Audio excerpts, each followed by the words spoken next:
Essa aula está sendo gravada para a turma de animação avançada do curso de Jogos Digitais da PUC Minas. Se você estiver vendo essa aula por acaso no YouTube, tem uma chance dela não fazer muito sentido. Ela é só uma revisão para que os alunos possam entregar o trabalho final da disciplina, né? Então eu tenho essa cena aqui, ó, que está animada. Vou dar play nela. Ela é só um zoom mesmo, né? Vai ficar tocando em loop aqui.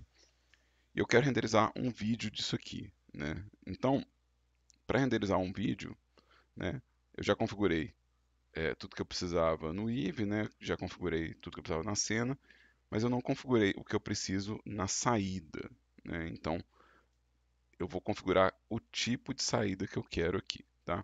O tamanho de saída está correto, né? 1920 por 1080. A porcentagem também eu quero 100% desse valor, né? O meu frame rate vai ser esse mesmo, né? Então minha cena já está com o timing correto.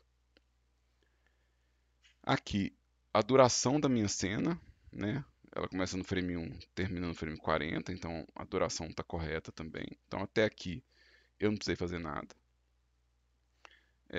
Então, frame range e formato eu não preciso mexer. A parte de estereoscopia é para aqueles renders 3D, né? Para usar o óculos 3D, não é o que eu estou fazendo. E a próxima etapa aqui, ó, é a saída, né? Então a minha saída aqui, eu quero escolher uma pasta. Vou escolher aqui minha pasta de vídeos, né? Então, vou aceitar isso aqui, né? Então, e qual que é o nome desse arquivo? Bom, se eu não colocar nenhum nome, o nome vai ser o primeiro frame, o último frame e a extensão, né? Então, esse vai ser o nome. Mas se eu quiser um nome específico, né? Então, vamos colocar aqui cena. E eu tenho que colocar o quê? A extensão do arquivo, né? Então, o formato que eu quero. Ou MP4, ou MKV, né? Ou AVI, né? Então, eu tenho que colocar o nome completo, se eu quiser que tenha um nome. Tá? Ele está perguntando se eu quero salvar a extensão do arquivo. Eu quero que o arquivo tenha esse rótulo no final. Eu não preciso fazer o cache, né? Não tenho que preocupar com isso. Eu tenho que preocupar com o formato do arquivo. No caso, o formato do arquivo da gente é vídeo. Então, eu vou usar FFmpeg vídeo. E isso vai mudar como que ele vai lidar aqui para baixo com as configurações. Então, as opções é preto e branco e colorido. Eu tenho um gerenciador de cor que eu posso sobrepor as cores que estão configuradas na minha cena, né? Então eu posso mudar essas configurações para mudar o sistema de cor. Não tem necessidade, mas eu posso sobrepor, né, as configurações de gerenciamento de cor. Vamos voltar aqui no Eevee. Então aqui eu estou usando sRGB e eu estou usando a cor AGX, né? Se eu trocar aqui as cores, né, vai mudar como que está processando, né? Então, a GX é ótimo, não precisa mexer nisso, né? A gente só muda para standard quando você quer fazer a cor do seu render de vídeo ficar idêntico à cor do seu jogo digital. Então, tirando isso, não tem por que a gente mexer nisso, né? Então, aqui eu vou voltar no meu output e vou pedir para ele seguir as configurações da minha cena. Eu não quero sobrescrever ela, então não preciso mexer nisso. Eu tenho que mexer, na verdade, só nessa parte se eu achar que é importante, né?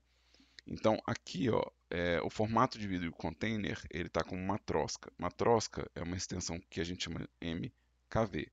Ela funciona para pôr vídeo no YouTube, funciona para editar, para poder usar para isso, mas nem sempre vai funcionar, por exemplo, para você tocar em um jogo, por exemplo.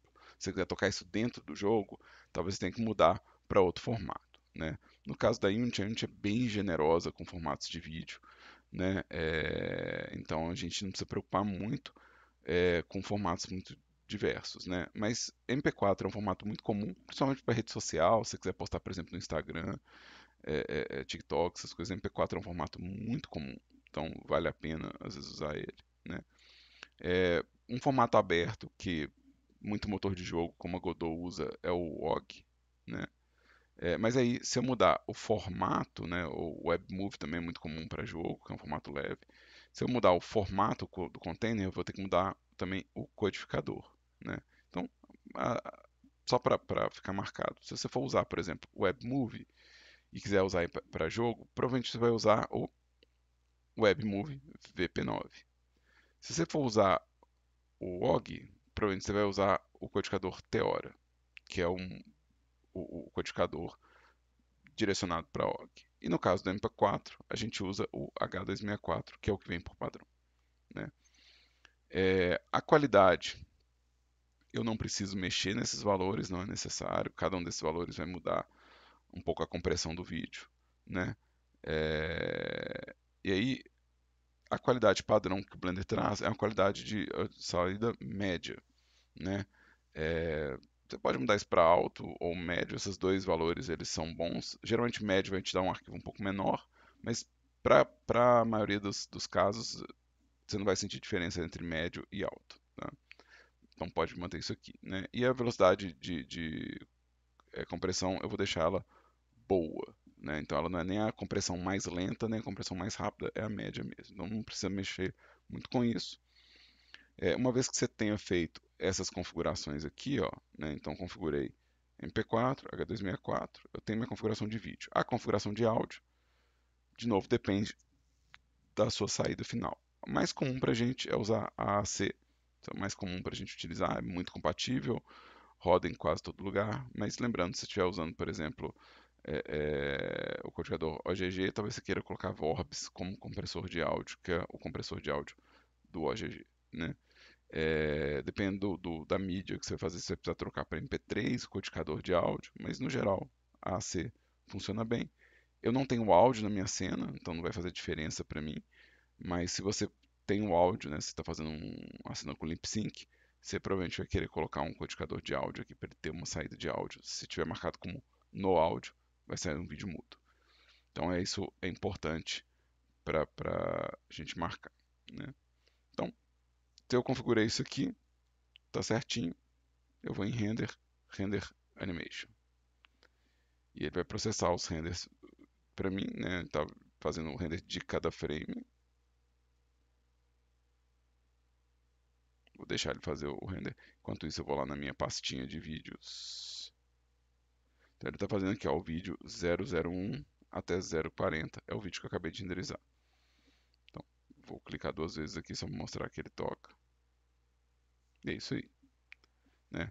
Então, isso aí você consegue finalizar o seu arquivo de vídeo, né, para minha entrega final, né, você colocar todos os elementos de render num arquivo único de vídeo.